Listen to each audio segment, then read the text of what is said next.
Now, changing values follows a similar pattern, right?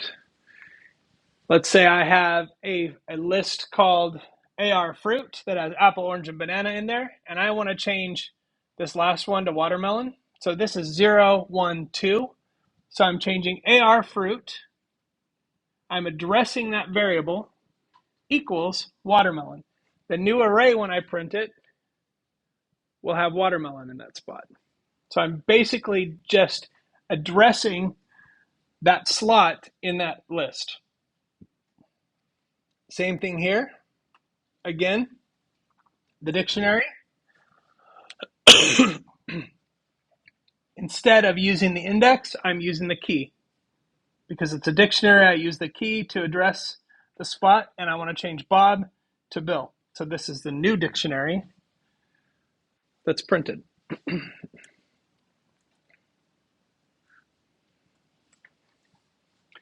So what happens?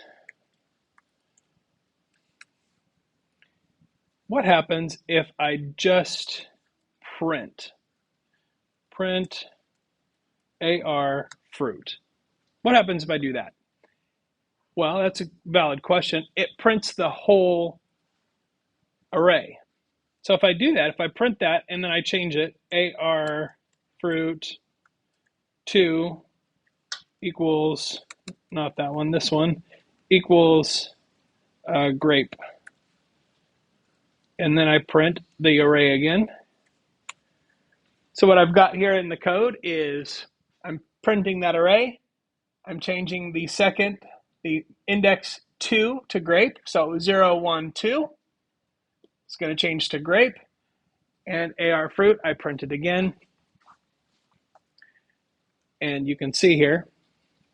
Now I could change that to the number 42.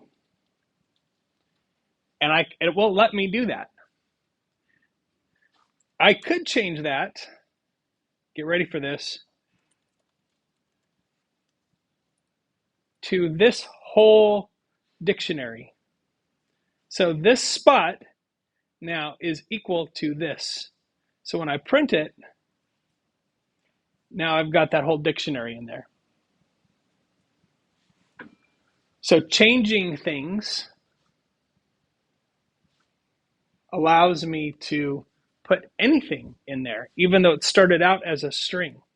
It is completely mutable.